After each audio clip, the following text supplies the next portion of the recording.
Em Êxodo, capítulo 3, vamos ler do versículo 1 ao 10, por enquanto.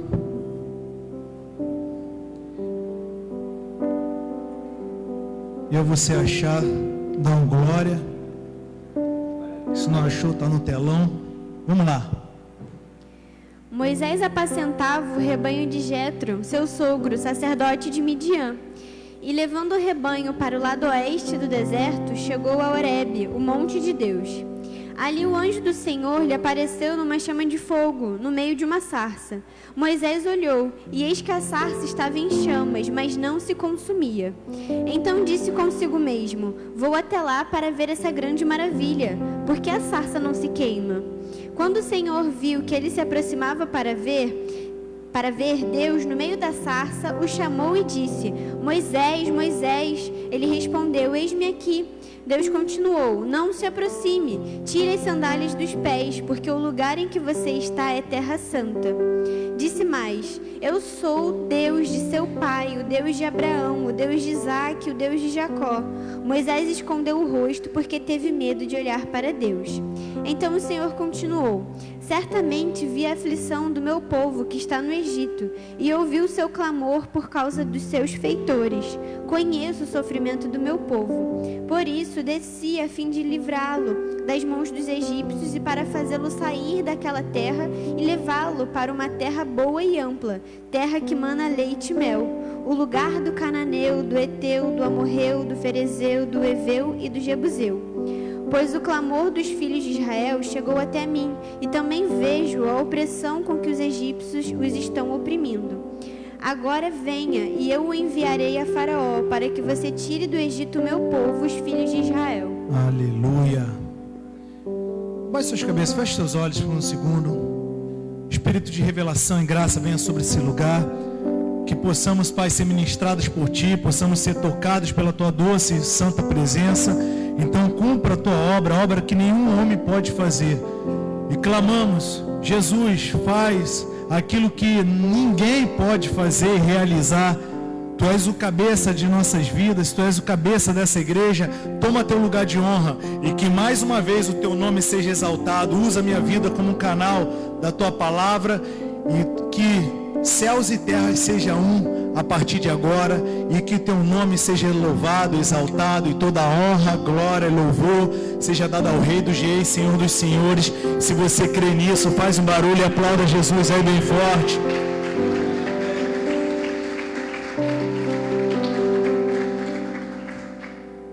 Agora venha, e eu enviarei a Faraó, para que você tire do Egito o meu povo, os filhos de Israel.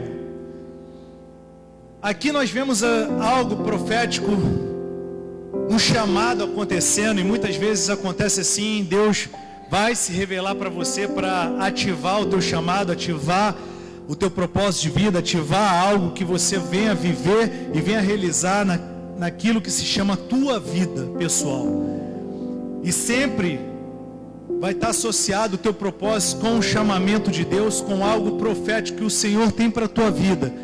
Então, Moisés, ele tinha um propósito de vida. E qual era o propósito que a partir de agora é revelado por Deus?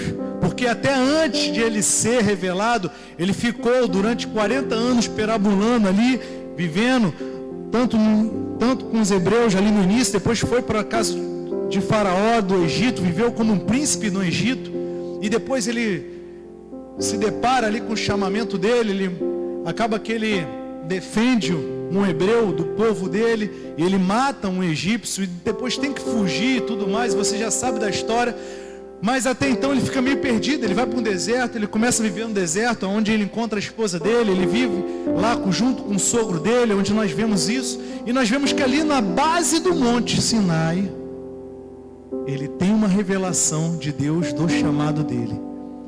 Repita comigo: todas as vezes que eu estou próximo da presença, eu encontro a revelação do meu propósito de vida. Quem quer ter uma revelação e dar um glória? E qual era a revelação do propósito de vida de Moisés, que durante 40 anos ele ficou perambulando. E depois disso, ele vive mais 40 anos ali cuidando e pastoreando o povo de Deus. E cuidando do chamado que o Senhor colocou sobre a vida dele. Repita comigo: o chamado de Moisés, o propósito de Moisés foi ser libertador. Esse agora era o chamado de Moisés. E Moisés precisava simplesmente, após essa revelação, ele ser obediente a esse chamamento. E o que isso mostra para mim e para você? Que todas as vezes que nós nos colocamos disponíveis para ouvir a voz do Senhor, independente que passe 40 anos, 80 anos, enfim, o tempo que for, se você se colocar disponível para ouvir, ou disponível para estar perto da presença do Pai, Ele vai revelar algo profético na tua vida e você vai ser ativado para aquilo que Ele tem para você. E a partir do momento que você ouve o chamamento, você ouve o propósito que Deus tem para a tua vida, o teu único papel, lembre-se disso, para o resto da tua vida, o teu único papel é ser obediente. Repita comigo: eu preciso ser obediente. Ponto. A obediência vai te ativar para o propósito. A obediência vai te levar para algo profético. Mas se você não for obediente, você pode ser morto por Deus. Olha para o irmão do lado e fala assim: você está preparado para morrer por Deus? Ou para Deus te matar? São duas opções: ou você morrer para Deus, ou Deus te matar. Qual que você quer?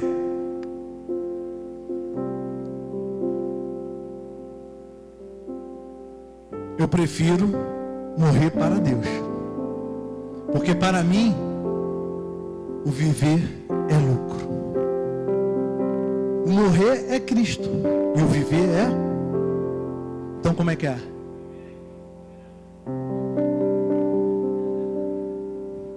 Eu fiz isso que eu queria ver se você estava ligado.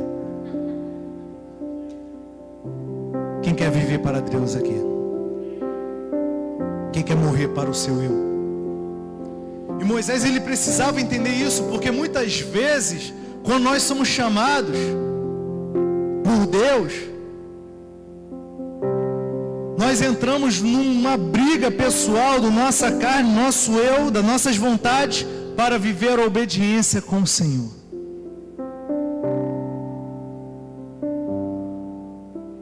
Até Jesus passa por isso. No Getsemane, você vê ele falando: se possível for, afasta de mim este cálice. Mas ele fala algo profético que acontece comigo e contigo: mas que não seja feita a minha vontade, mas a tua. O que significa? Que a vontade de Jesus não era aquela. Ele estava por obediência.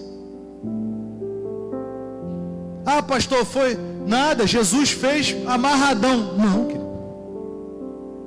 A palavra fala que ele suou sangue. Para isso, esse fenômeno acontecer quimicamente, cara, os especialistas falam que você precisa estar num alto nível de estresse. Fala para o irmão do lado: você está estressado com alguma coisa? Mas se não suou sangue, não chegou ainda no nível de pico de estresse tão forte. Mas algo acontece do chamamento para o cumprimento do propósito, que Moisés, ele se depara no momento que ele estava pronto para morrer. Ele iria morrer, Deus iria matar ele. Aí vamos lá em Êxodo capítulo 4, versículo 18 ao 26.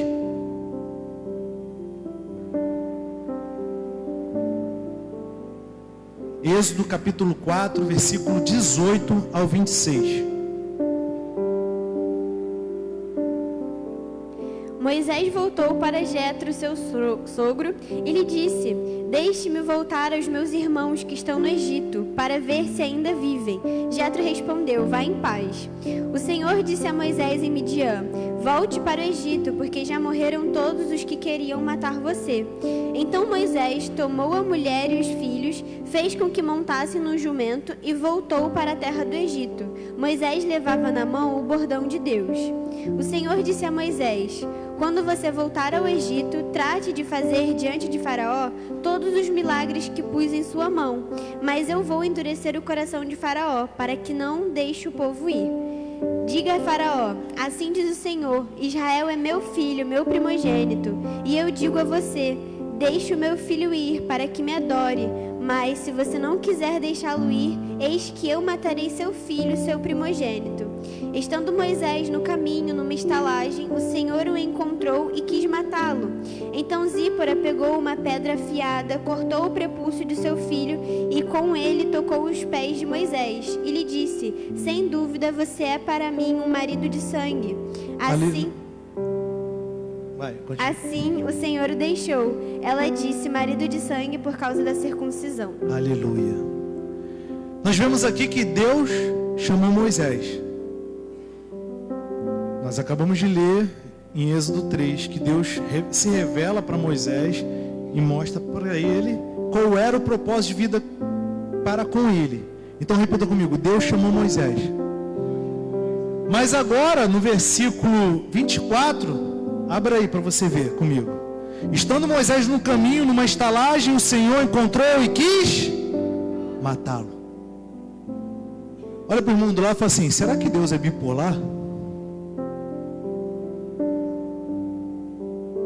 Será que Deus estava de alguma forma querendo brincar com Moisés? Falando assim: agora eu te escolhi, agora não. Ah, eu te chamei, mas agora eu também não quero mais não. Será que Deus estava numa brincadeira de fica sentado, fica em pé, senta, levanta, senta, levanta? Será que Deus ele escolheu e depois ele errou?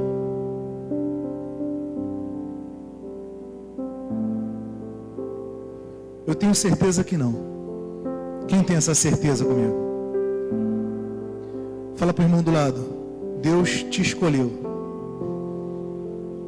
Fala para o outro lado aí também, seja profético para esse outro: Deus te escolheu. Você crê nisso?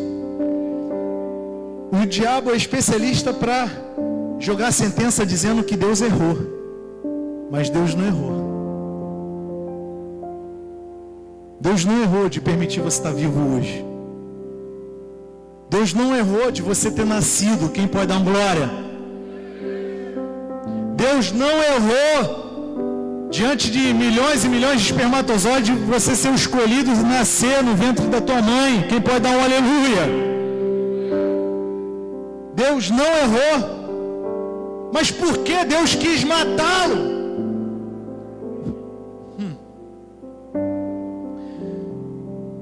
Fala para o irmão do lado: será que Deus já pensou em te matar? Quem acha aqui que Deus já quis te matar, levanta a mão. Quem tem certeza?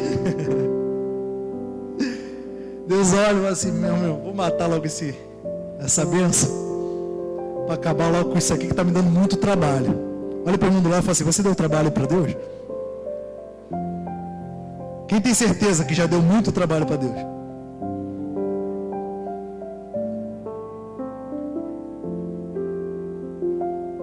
Mas por que Deus quis matar Moisés? Primeiro, ele estava num local que não era para estar. Ele estava como diz a palavra do Senhor, numa estalagem. E segundo a concordância Strong do dicionário hebraico, ali fala sobre uma hospedagem.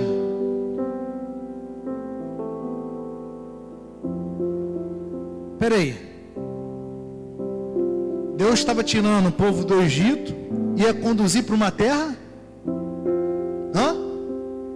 que mana leite e mel. Mas só que eles teriam que passar e atravessar um deserto. E olha para o irmão do lado e fala assim: toda travessia existe um deserto. Às vezes você acha que é simplesmente Deus prometeu e você vai chegar na terra prometida, vai colher e vai comer e vai estar ali vivendo das promessas do Pai, comer leite e mel, ficar vivendo a promessa, viver a profecia dele sobre a tua vida. Mas antes de você chegar e adentrar nas promessas de Deus, é necessário passar pelo deserto. E cada um vai passar pelo seu deserto, cada um vai pegar a sua cruz e vai seguir Jesus. Isso não é porque você é melhor ou pior do que alguém, não. É porque é necessário. Quando Jesus, em João 4, ele passa por Samaria, a palavra do Senhor fala que foi necessário que ele passasse lá.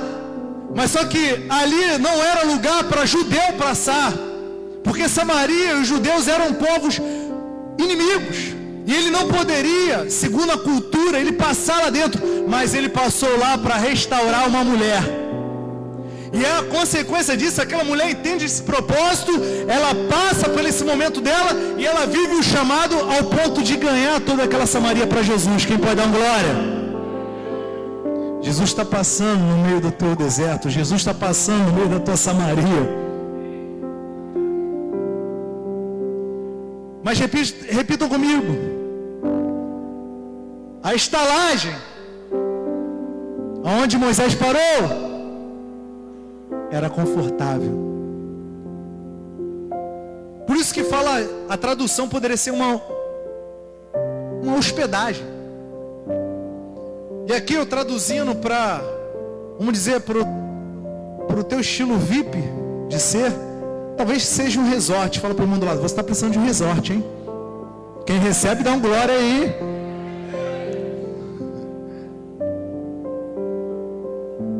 Fala para o mundo do lado: e all inclusive.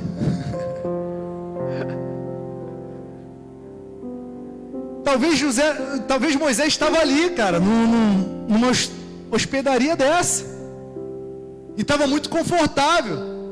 Ele estava já imaginando: cara, se eu libertar esse povo, a gente vai ter que passar pelo deserto. Cara, vai ser punk. Pegar 600 mil homens, mais as suas mulheres, mais suas crianças, seus filhos. Meu irmão, deve dar uns 2 milhões de pessoas caminhando junto comigo. Ele deve ter dado um tilt e falou: peraí, deixa eu ficar aqui quietinho.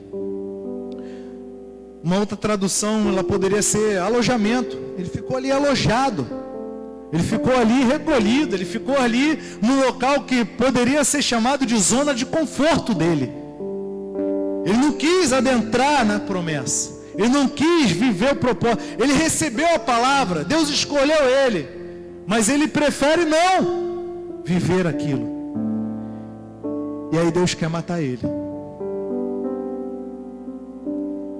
Essa estalagem, esse lugar de alojamento, esse lugar de hospedaria,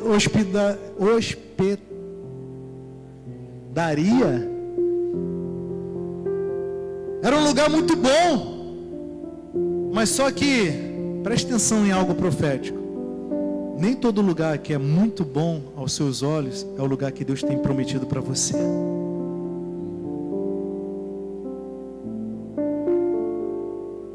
O nosso coração é corrupto e enganoso. Por isso que nós necessitamos viver a graça, a misericórdia, estarmos alinhados com os propósitos dos céus sobre nossas vidas, para que nós não venhamos a parar no meio do processo e querer viver algo que é transitório. Viver algo definitivo e trazer para o teu transitório. Olha para o irmão do lado e fala assim: o que você está vivendo hoje é transitório. Não se acostuma com isso.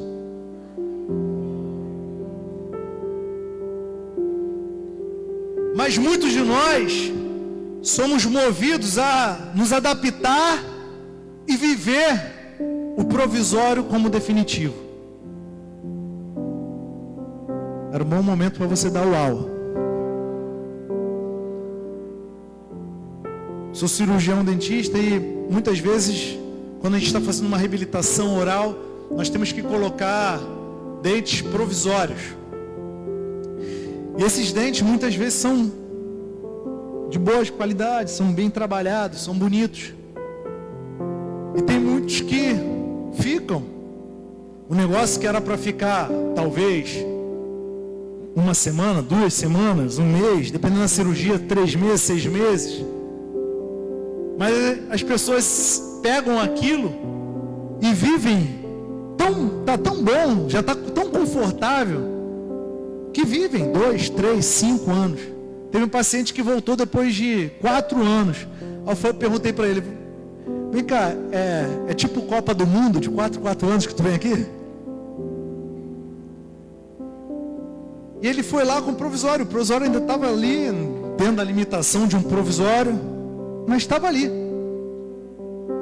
Ele falou: eu vim aqui porque tem que resolver logo isso, né? Eu falei: 4 anos, cara? Isso começou a me ministrar o quanto os provisórios de nossas vidas são muitas vezes bons, e a gente vai vivendo, vai se acostumando. Agora seja profeta na vida de alguém do teu lado aí, bota a mão sobre ele e fala assim: o provisório acabou hoje. Hoje é um tempo de mudanças na tua vida.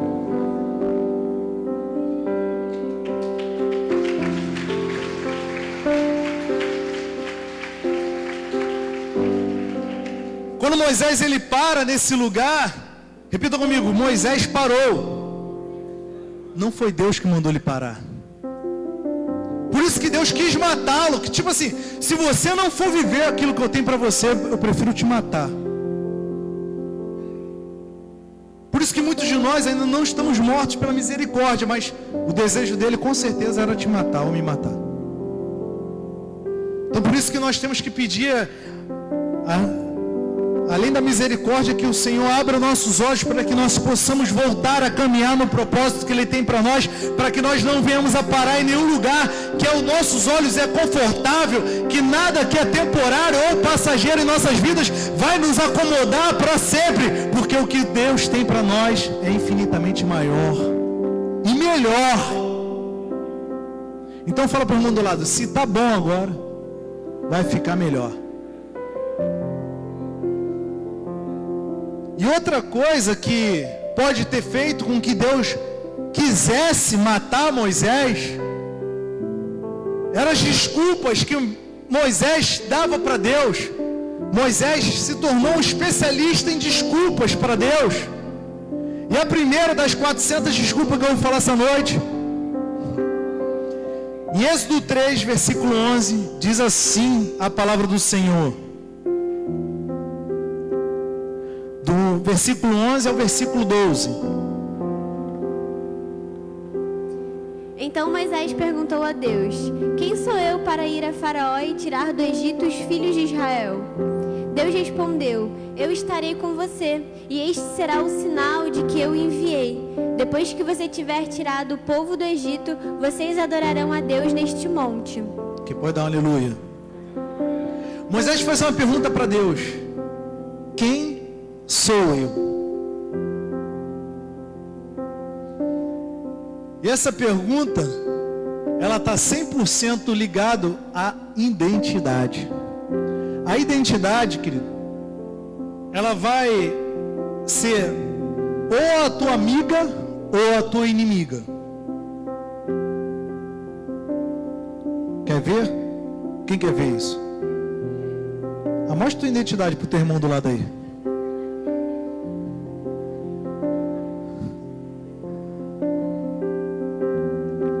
Depois eu mostro a minha, que não vai dar tempo.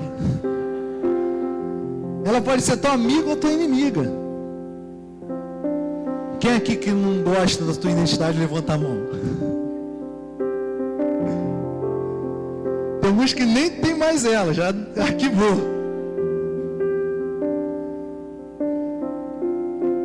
E no mundo espiritual, é a mesma coisa. Ou ela pode se tornar tua amiga ou tua inimiga. A falta de identidade está 100% conectado ao seu fracasso ou ao seu sucesso.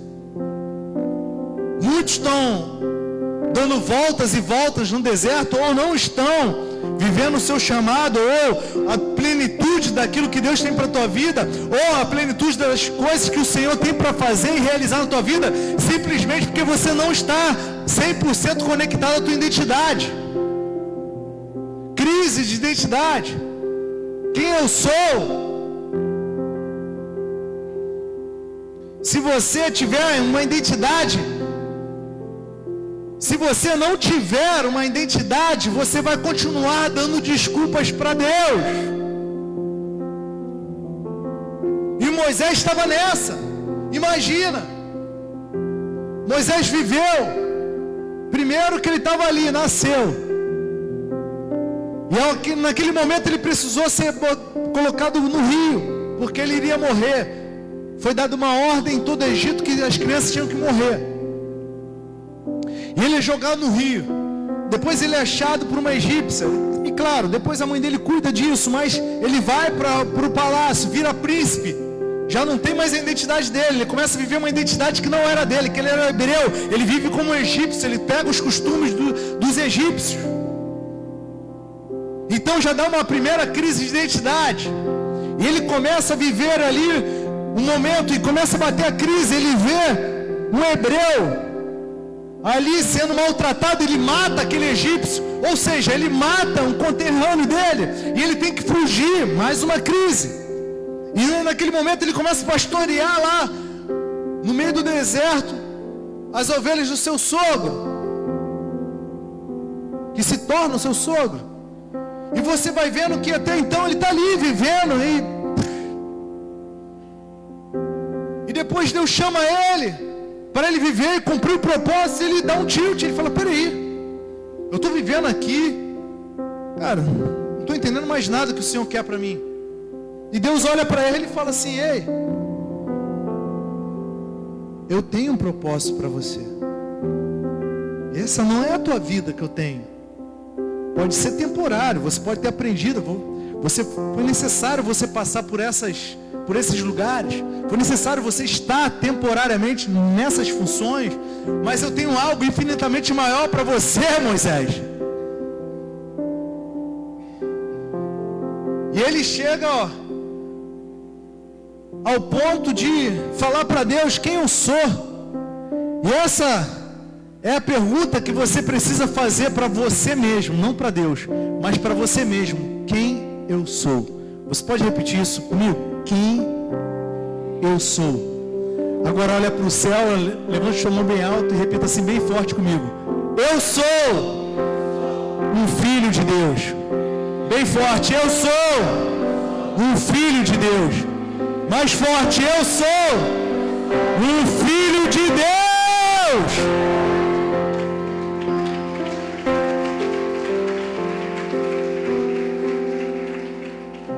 Quando você entende a tua filiação, a tua identidade começa a ser restaurada. Você não é filho das trevas, você não é filho do demônio. Quem está entendendo? Quem aqui era tão perturbadinho quando era criança que falaram: parece o filho do cão? Ô menino atentado.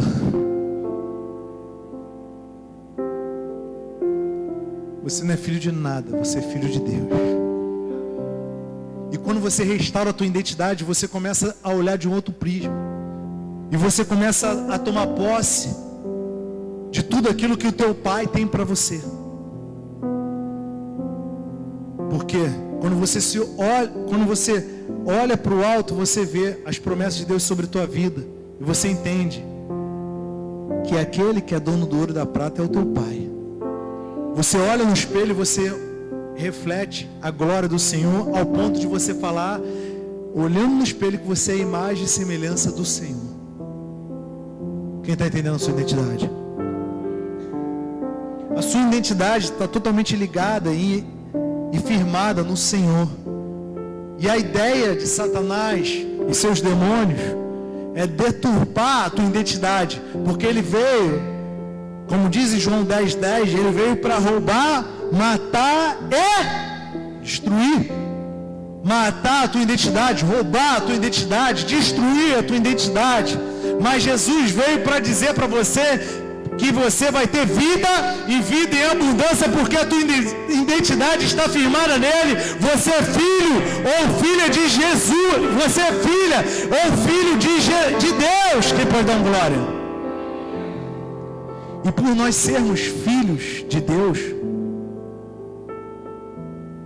nós tomamos todas as promessas que há em Jesus Cristo. Nós nos tornamos co-herdeiros em Cristo. Jesus, o Filho unigênito de Deus, recebe toda a herança do Pai. E nós nos tornamos co-herdeiros em Cristo Jesus. Quem está entendendo isso? Então todas as promessas que tem na Bíblia, já lemos algumas aqui, elas estão sobre a sua vida. Todas as promessas estão sobre as suas vidas. Você pode pegar algumas promessas e você pode recitar elas, você pode profetizar sobre a sua vida, porque elas já estão sobre você. Elas já fazem parte do teu DNA, já fazem parte do teu chamado, já fazem parte da tua vida, porque você é um filho, uma filha de Deus. Aqui fala sobre experiências. Quando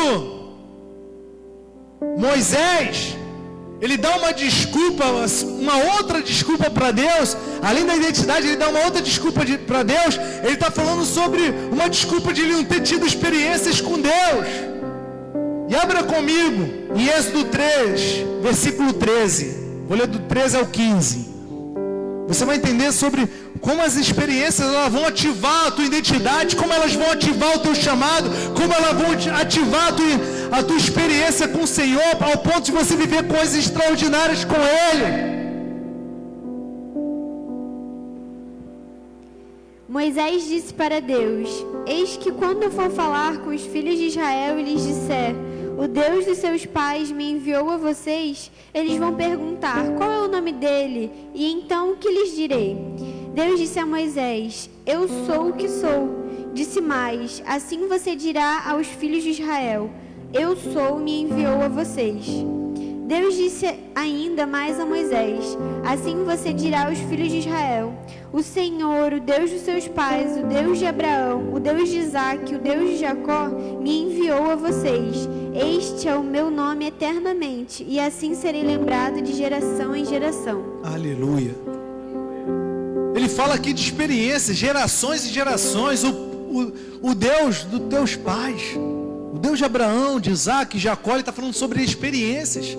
Olha quantas experiências nós já lemos desses homens de Deus tiveram ao longo da caminhada.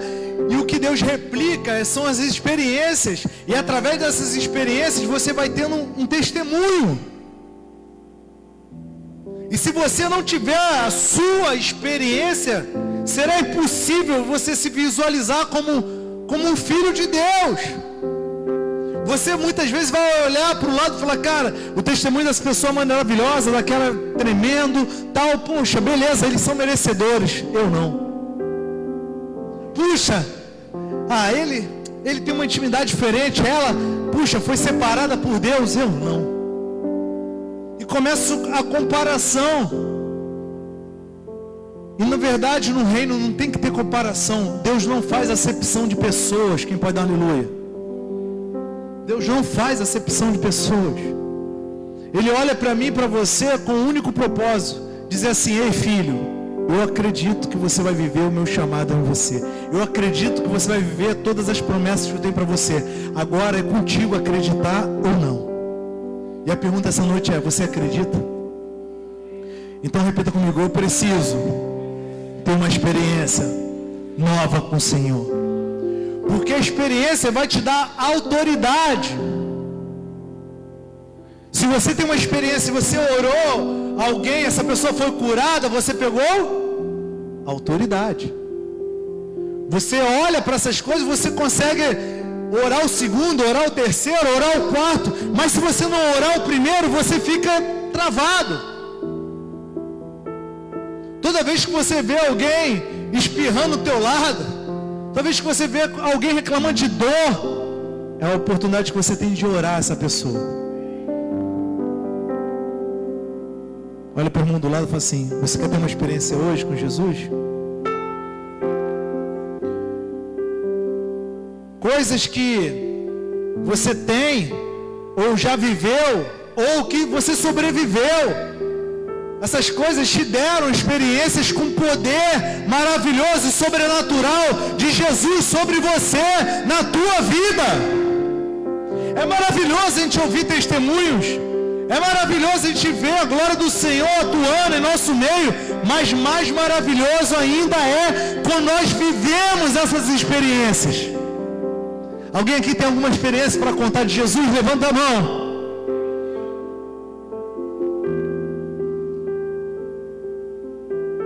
Toda vez que você tem uma experiência com Jesus, da glória dele sobre a tua vida, isso te faz dar mais um passo. E Moisés parou naquela hospedaria.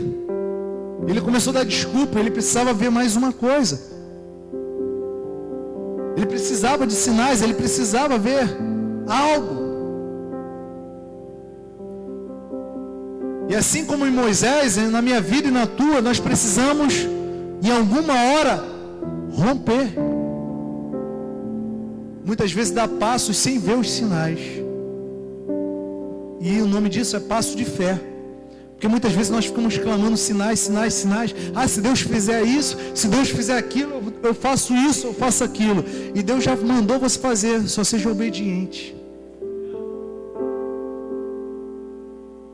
Agora é hora de romper. O que é romper? Romper é você contar suas experiências, onde você passar. Você contar aquilo que Jesus está fazendo na tua vida. E não é para você se vangloriar, não. É para que o nome dele seja exaltado através da sua vida. Tem muitos que querem usar isso como uma plataforma para você querer ser mais espiritual do que alguém. Mas a tua ideia tem que ser sempre o temor e o tremor ao Senhor, a tua humildade a Ele. E você saber que em ti mesmo não tem nada de bom, mas a graça, a misericórdia dele te alcançou ao ponto de você ter uma experiência com ele maravilhosa, de você poder testemunhar dessa grandeza dele. Quem é você para carregar a glória de Deus? Quem sou eu? Quem é você para falar do nome dele? É tanto que é um dos mandamentos do Senhor: não fala o nome do Senhor, do teu Deus, em vão. É uma blasfêmia isso. Você falar de qualquer jeito do nome de Deus. Tem que ter muita reverência, muito temor e tremor à palavra de Deus, ao Senhor. Mas conte as tuas experiências. Por quê? Nós escrevemos livros. Aqui estão as experiências. Porque eu, pastor, escrevemos já 5 livros para contar as nossas experiências com Deus, nossas experiências de superação, nossas experiências de rompimento, nossas experiências de vitória, nossas experiências de dor, nossas experiências de traições, de rejeições, de abandono, nossas experiências com Deus.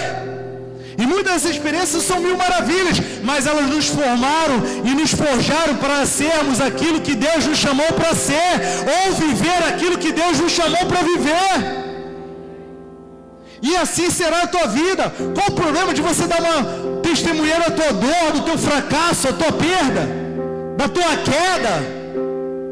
Tem gente que fica com medo de contar a tua queda. Ah, pastor, mas o que vão pensar da escorregada no pudim que eu dei? Pastor, escorreguei aqui. E agora? O que vão pensar de mim? Eu sou um apóstolo, eu sou um pastor, eu sou um profeta, eu sou um evangelista, eu sou um mestre. Você tem que olhar para o alto e agradecer a misericórdia de você estar vivo, que era para ele te matar. Porque o salário do pecado é a morte. E se você está vivo, é pela misericórdia dele, porque não tem nada de bom em você. nem em mim. Mas só que essa mesma palavra que fala que o salário do pecado é a morte, em Romanos, fala que, mas é um dom gratuito de Deus a vida eterna. É um dom gratuito de Deus a graça dele sobre nós. É um dom gratuito dele. Ou seja, é algo que era imerecível. A graça, mas ele nos dá por amor a nós. Então glorifica a Deus aí, porque você está vivo e está vivendo o sobrenatural de Deus.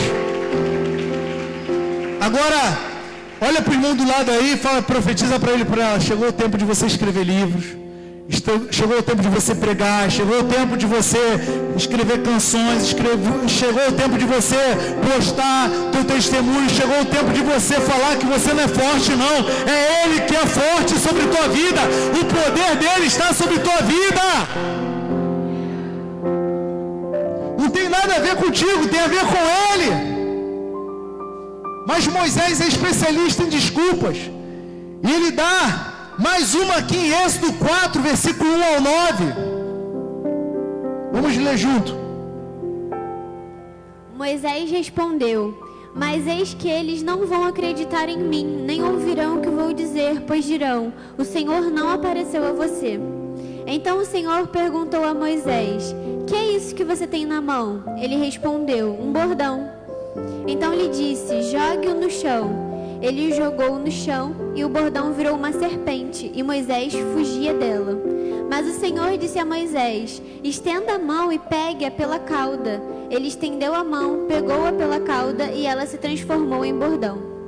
Então o Senhor disse: isto é para que creiam que o Senhor, o seu Deus, o Deus de seus pais, o Deus de Abraão, o Deus de Isaque e o Deus de Jacó, apareceu a você. E o Senhor continuou: põe agora a mão no peito. Ele o fez, e tirando a mão do peito, eis que ela estava leprosa, branca como a neve. Então o Senhor disse: põe a mão no peito outra vez. Ele a pôs no peito novamente, e quando a tirou, eis que se havia tornado como o restante de sua carne. O Senhor continuou: se eles não acreditarem em você, nem atenderem à evidência do primeiro sinal, talvez acreditarão na evidência do segundo. Se eles ainda não acreditarem mediante esses dois sinais, nem ouvirem o que você disser, pegue um pouco de água do rio e derrame na terra seca, e a água que você pegou do rio se transformará em sangue sobre a terra. Uau! E nós vemos aqui o que? Sinais e sinais e sinais. Mas quando Moisés ele começa a questionar Deus, dando desculpa a Deus, mas como eu vou viver o meu propósito? Eu não tenho tanta experiência assim com o Senhor. Como que eu vou viver isso? O que estava Moisés dizendo para Deus? Ei Deus, eu sou bloqueado. Eu tenho problema com minha autoimagem. Eu tenho problema com minha autoestima. Eu tenho problema com a minha confiança pessoal. Já fracassei, já quebrei, Moisés tinha matado um egípcio, era um assassino. Imagina quanta coisa passava na cabeça dele. E Deus se aparecendo para ele e falando: cara, eu? Não, tem tanto cara bom aí para tu escolher, porque eu fui jogado no rio pela minha mãe. Fui perseguido por Faraó depois que eu fiz isso. Não, eu. A autoestima dele, a autoimagem dele estava totalmente deturpada. E se ele entendesse que ele era a imagem e semelhança do Senhor, ele olharia para isso e ele falaria assim: não, independente dos meus erros, das minhas falhas, eu sou um filho, uma filha de Deus, e com a graça dele eu vou viver o sobrenatural. E como que trata isso? Como que trata os bloqueios de autoestima, de autoimagem, de confiança? Como que trata isso? Fala para o irmão do lado: como que trata isso? Repitam bem forte comigo: sinais. Ou seja, em Marcos 16:17 diz assim: e estes sinais acompanharão aqueles que creem, e em meu nome expulsarão demônios, falarão em novas línguas. Ele fala aqui de sinais, em meu nome, esses sinais te acompanharão. Acompanharão a quem? Aos que creem. Quem crê aqui?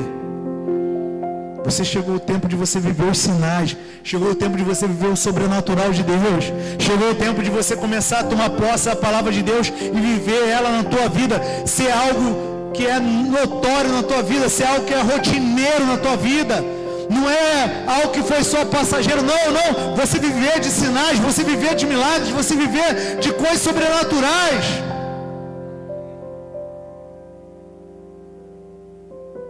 E se você crer, você viverá o sobrenatural.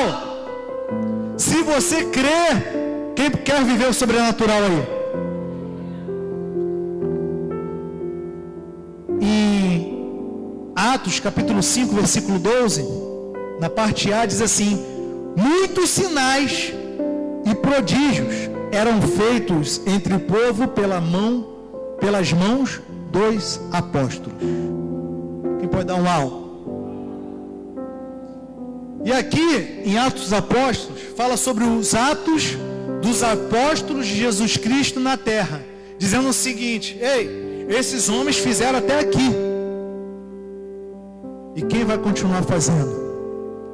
Aonde estão os Atos dos Apóstolos, capítulo 29?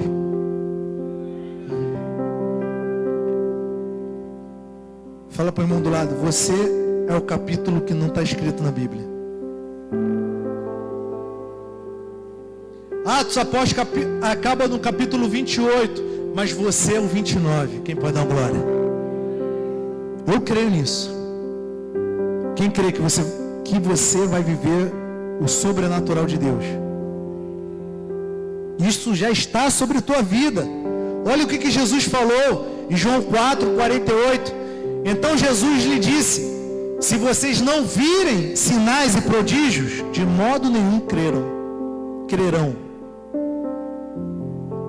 Jesus está dizendo assim: ei, vocês precisam ver para crer. Mas só que quando ele chega para Tomé, ele fala assim: bem-aventurado aquele que não precisa ver para crer. Mas só que isso é notório. Você vai ver e você vai começar a crer mais forte. Toda vez que Deus faz um sinal, faz um milagre, faz o sobrenatural na tua vida, parece que você vira uma bomba.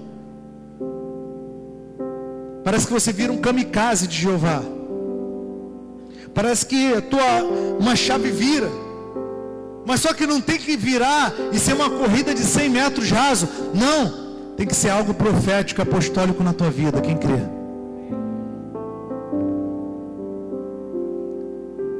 Quem precisa receber um tempo novo aí de milagres, de sinais, de maravilhas?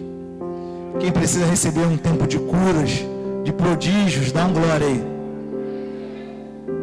Hoje é uma noite de curas, de sinais, de maravilhas. Se você querer, dar um glória. Em Êxodo 4, versículo 10 ao 12, diz assim. Vamos ler aí, do 10 ao 12.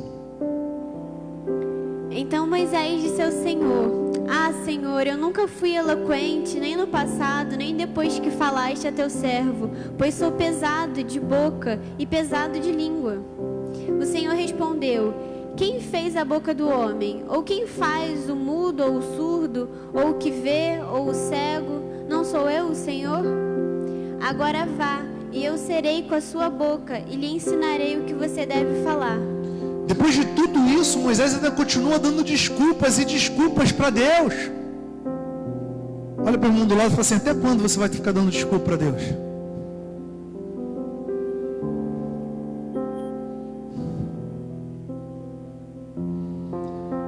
Versículo 13 ao 16. Porém Moisés respondeu: ah, Senhor, envia alguém outro que quiseres enviar, menos a mim. Então a ira do Senhor se acendeu contra Moisés. O Senhor disse: Arão, o levita, não é seu irmão? Eu sei que ele fala fluentemente. Eis que ele vem a seu encontro, e ao ver você, se alegrará em seu coração. Você falará com ele e lhe porá na boca as palavras. Eu serei com a sua boca e com a dele e ensinarei a vocês o que devem fazer. Ele falará por você ao povo. Ele será como se fosse a sua boca e você será para ele como Deus. Uau! Sabe qual é essa desculpa? É uma desculpa de tentativa de mudança. Você quer transferir o teu chamado, o teu propósito. Você olha e fala assim, pô, até maneiro, até bonito, é lindo, mas é grande demais para mim. Ou, puxa, não vai dar para eu fazer. Pô, realiza na vida de outro. Realiza na vida desse meu irmão, dessa minha irmã. Realiza na vida desse aqui, daquela ali. Começa a querer uma desculpa de tentativa de mudança.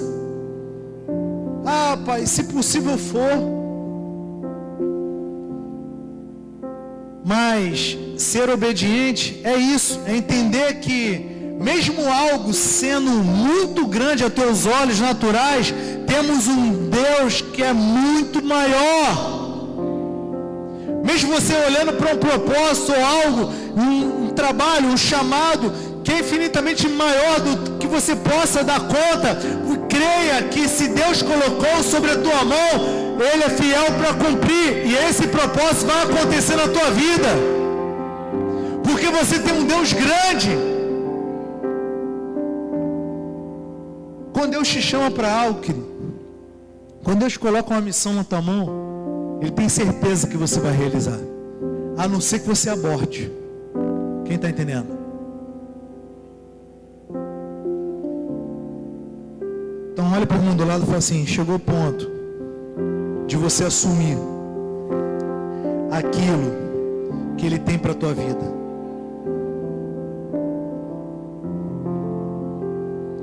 E ao assumir aquilo que Ele tem para nossas vidas, se prepara para você viver o melhor que Deus tem para você. Que é como fosse um propósito de você entrar com a chave na fechadura e você rodar a chave e a porta abrir e você entrar na casa. É mais ou menos isso. Até você entrar com a chave na fechadura e rodar, você não consegue acessar a casa. E todos aqueles cômodos, todas aquelas promessas, todo aquele acesso, você não toma posse se você não entrar com a chave. Mas entenda algo. A chave Deus já te deu. Vou repetir, a chave Deus já te deu. Porque aquilo que você ligar na terra é ligado nos céus. Mas aquilo que você também desliga na terra também é desligar nos céus. E qual vai ser a tua escolha? Ligar ou desligar? A tua incredulidade vai fazer você desligar. Mas a tua fé, a tua ousadia, você crê nos sinais e maravilhas, ao você virar, você vai ver o sobrenatural acontecer e você vai viver o melhor de Deus para a sua vida. E se você crê, faz um barulho aí para Jesus.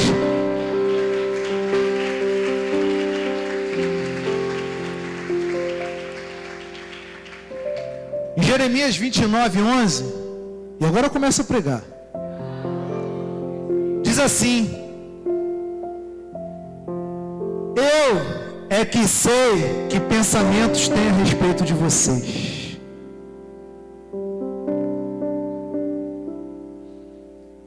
É Deus falando comigo e contigo. É Ele dizendo assim, eu que sei o que eu tenho de bom para você. Por isso que a palavra fala que nem o homem pode fazer planos.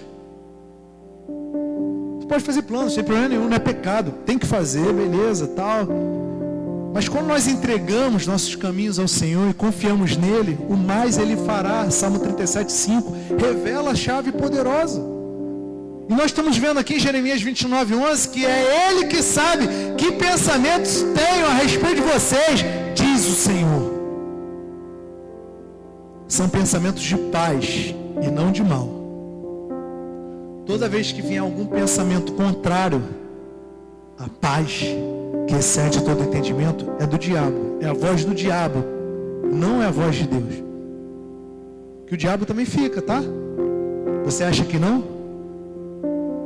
Quem lembra do do pastor Giba pregando no Disciple, a voz que falava com ele: mata teu irmão, mata teu irmão. Ele com a arma na cintura e ele ia matar o irmão dele. E a voz não parava: mata, mata ele, mata ele. Que voz era essa? Era de paz ou de mal? Que voz você está escutando? Não tem como te blindar essa voz. Nós vamos escutar essas vozes. Mas escutar uma coisa, agora dar ouvido e receber ela é outra. Você repreende e fala assim: ei, essa voz não é a voz do meu amado. Porque o que ele tem para mim é infinitamente maior e melhor do que eu posso imaginar. É eu que sei os pensamentos que tenho a respeito de vocês, diz o Senhor, são pensamentos de paz e não de mal, para lhe dar. E quem recebe isso aqui, essa palavra profética? Para dar-lhes um futuro e uma esperança. O que você precisa é o futuro e a esperança que Deus tem para você. Aonde está o teu futuro? Aonde está a tua esperança? A meu futuro, a minha esperança está no Senhor, no meu Pai, no meu Senhor. E a pergunta é: qual a desculpa você vai dar para Deus a partir de agora? Quem aqui reconhece a sua identidade nele? Já sabe que você é um filho de Deus, que você nasceu para viver o propósito que Ele tem para você. Quem aqui assume uma obediência a Ele? Pai, eu não sei como vai ser, mas eis-me aqui, envia-me a mim. Eu não sei quão doloroso vai ser, eu não sei que processo eu vou precisar passar, mas eu sei que o Senhor tem paz para mim, não mal. Tu acha que Deus tem algo muito ruim para você? Deus tem algo muito melhor para você. Quem aqui vai parar de dar desculpas? Levanta a mão, dá um glória. Quem aqui entendeu o seu propósito com Deus? Dá um glória. Quem aqui vai buscar o seu propósito em Deus? Quem aqui estava negligenciando? Fala misericórdia. Quem a partir de agora vai romper? Quem agora vai virar a chave? Fala para o irmão do lado. Felizmente, fala para o irmão do lado, felizmente, você não vai ser morto por Deus, porque você é obediente. Mas fala para ele: mas se você não for,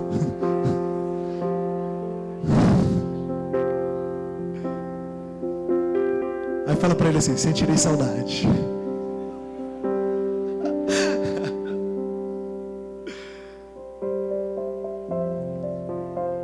Eu tenho certeza que quando nós formos obedientes ao Senhor, nós viveremos o melhor que Deus tem para nossas vidas. Eu tenho certeza. Não é dúvida, não é... Cara, o Evangelho de Jesus Ele mesmo falou que Ele veio para trazer vida e vida em abundância. Acabou esse temporário na tua vida, acabou essa estação. Uma chave está virando aqui nessa igreja, está virando na tua vida. Algo profético está no mundo celestial aqui, você precisa tomar posse disso. Você precisa ser usado ao ponto de falar assim: cara, essa palavra é para mim. Fala para o irmão do lado assim: nada pessoal, mas essa palavra é para mim. Se você recebe essa palavra, levante suas mãos bem alto para os céus. Feche teus olhos um segundo, o louvor pode subir. E com tuas mãos bem alto. Respira bem fundo, onde você estiver aí. Aquieta a tua alma e repita assim bem forte comigo: eu vou viver e eu contarei os sinais, as maravilhas, os milagres que o Senhor, o meu Deus, tem feito para comigo, seu filho. Aplauda Ele, glorifica Jesus, exalte o nome dEle, faça um barulho aí para o Rei.